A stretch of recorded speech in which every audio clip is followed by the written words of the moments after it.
Reserve bank of India स्थापित करने में बाबा साहब अम्बेडकर का योगदान था। कितने लोगों को पता है? हिंदू कोड बिल में महिलाओं के लिए इतना बड़ा स्थान देने में बाबा साहब अम्बेडकर का योगदान था। आज हमारे देश के अंदर महिलाओं को जो बराबरी का अधिकार मिला है, उसमें बहुत बड़ा योगदान बाबा साहब अम्बेडकर का है। भारत में किसानों की जो दुर्व्यवस्था थी, किसानों की बदहाली के बारे में आवाज उठाई, उसके बारे में हमारे में से कितने लोगों को पता है? वो इतनी बड़ी हस्ती थे, इतने महान व्यक्ति थे, कहीं ना कहीं उनको एक तरह से दलितों का नेता बना के हमने उनके दायरों को बहुत संकुचित कर दिया।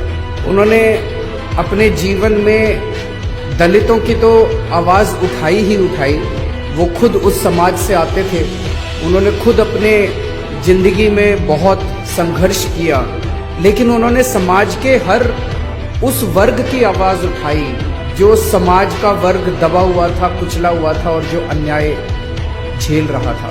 उनके जीवन से सबसे बड़ा मैसेज ये है, एक गरीब परिवार में पैदा हुए, गांव में पैदा हुए, वहां पे उन्होंने बचपन में जिस तरह से छुआछूत झेला और जो गरीबी झेली, उस जगह से निकल के, और ऐसे समय में जबकि पढ़ना लिखना कितना मुश्किल होता था, उस समाज के लोगों को स्कूल में जाना कितना मुश्किल होता था। अच्छे अच्छे घरों के, अमीर घरों के बच्चे भी उतना नहीं पढ़ पाते थे। ऐसे में बाबा साहब अम्बेडकर ने इतने गरीब परिवार से निकल के और डबल डॉक्टरेट की डिग्री ली, कोलंबिया यूनिवर्सिटी से पीएचडी की और लंदन स्कूल ऑफ इकोनॉमिक्स से पीएचडी की। मैं समझता हूं आज की डेट में भी 2019 में कोलंबिया यूनिवर्सिटी से और लंदन स्कूल ऑफ इकोनॉमिक्स से, दोनों से डिग्री लेना, डॉक्टरेट की, पीएचडी की, हर व्यक्ति के बस की बात नहीं है। रिजर्व बैंक ऑफ इंडिया स्थापित करने में बाबा साहब अम्बेडकर का योगदान कितने लोगों को पता है?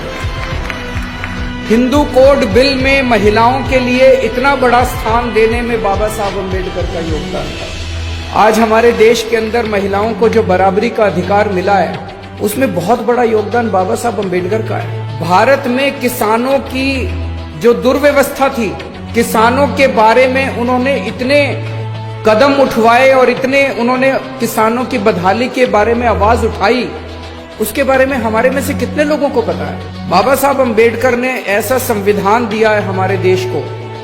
आप सोच के देखिए, 1947 में जब देश आजाद हुआ था, पूरे देश के ऊपर छोटे छोटे इतने राजा महाराजा थे। सरदार पटेल ने देश के अंदर घूम घूम के सारे देश को इकट्ठा किया, एक भारत बना।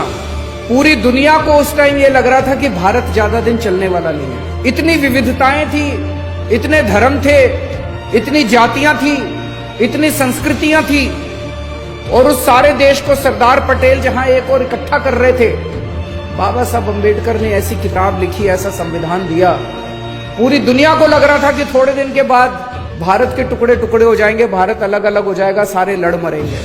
लेकिन बाबा साहब अम्बेडकर आज 70 साल के बाद भारत अलग होने की बजाय धीरे धीरे भारत एक होता गया है। हम सारे लोग एक होते गए हैं, भारत इकट्ठा होता गया है। और ये इस किताब की वजह से है, जो संविधान बाबा साहब अम्बेडकर ने इतना खूबसूरत संविधान लिखा, जिसमें सबकी एकता की बात है, सबकी आजादी की बात है, बोलने के अधिकार की बात है, सबकी बराबरी की बात है, जीने के अधिकार की बात है।